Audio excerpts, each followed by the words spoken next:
तो अगर आप इतनी डूबी हुई हैं इस कथावाचन में, तो भी एक सवाल तो बनता है कि अगर आप कथावाचक नहीं होती तो फिर जया किशोरी क्या होती? कि पता नहीं, क्योंकि और कुछ 6-7 साल में ही तो मुझे मौका नहीं मिला सोचने का। आज सोच सकती हैं? आज अगर सोचो भी तो मुझे लगता है फिर मैं संगीत जगत में कुछ ना कुछ कर रही होती, क्योंकि मुझे गाने का भी शौक है। मैं कथाओं में भजन गाती हूँ, जो कि हम कार्यक्रम जब बाकी रिकॉर्ड लेबल्स में भी भजन करते हैं। तो आई थिंक मुझे गाने का बहुत शौक है। तो संगीत की दुनिया तो हो सकता है संगीत की दुनिया में मैंने कुछ ना कुछ किया होता। आप 2 बहनें हैं, या तो मैं टीचर भी बन सकती हूँ, टीचर, क्योंकि हाँ मुझे पढ़ाना अच्छा लगता है। आप 2 बहनें हैं, तो ये क्यों तय हुआ कि आप ही इस तरफ जाएंगी और उसको नहीं ले जाएंगे? किसी ने नहीं, हमने तय किया। मेरे पेरेंट्स ने कभी फोर्स नहीं किया। आपने खुद मिलके तय किया? मैंने खुद तय किया। तो जब मैं बच्ची थी, जैसे हर पेरेंट होते हैं, बेटा अंकल को डांस करके दिखाओ, बेटा अंकल को हम क्योंकि हमारे घर में हर हफ्ते कीर्तन होते थे, तो मुझे बहुत बचपन से ही कीर्तन याद थे। तो ये इंसिडेंट जहाँ से शुरू हुआ, अब ये बड़ा ही सबको चमत्कारी लगता है, मुझे ऐसा लगता है तो लिखा था मेरे जीवन। आप तो जो सच है वो बताइए। हमने शुरू में ही कहा कि एक सच होता है जिसको सामने। तो संडे का दिन है, बहुत छोटी उम्र है मेरी, मैं तो कहूँगी 6 साल की ही होंगी मैं। 7 साल तो मैंने काम करना शुरू ही कर दिया था। और मेरे घर के बगल में एक धर्मशाला है, जो नॉर्मल लोकल चैनल्स होते हैं, उस चैनल पे, उस धर्मशाला में कीर्तन हो रहा था, वो उस लोकल चैनल पे दिखाया जा रहा था। तो हम घर पे बैठ के देख रहे एक नॉर्मल फैमिली की तरह।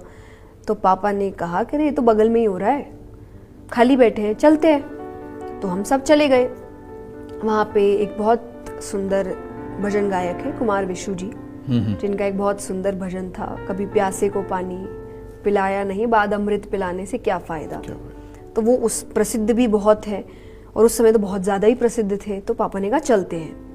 अगेन, क्योंकि मेरे घर में कीर्तन होते थे तो मुझे भजन आते थे, और ये उस समय का बहुत प्रसिद्ध भजन था।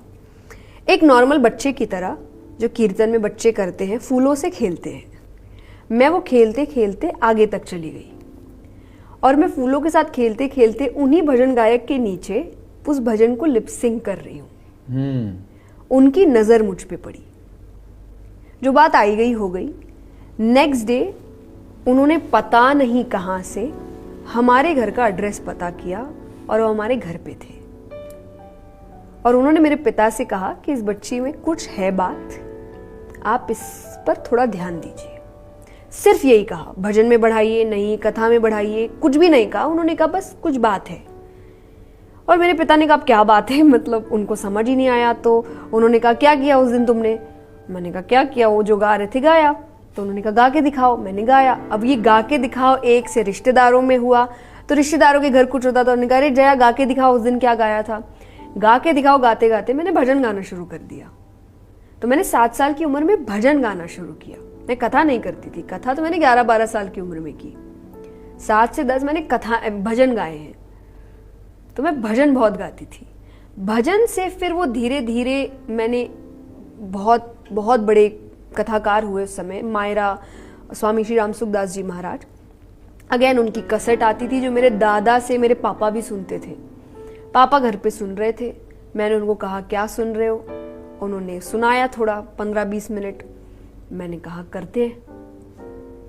पापा ने कहा क्या करते हैं? मैंने कहा जो भी है ये करते हैं। 1.5 साल मुझे उसको तैयार करने में लगा, पर वो मेरे जीवन की पहली कथा थी।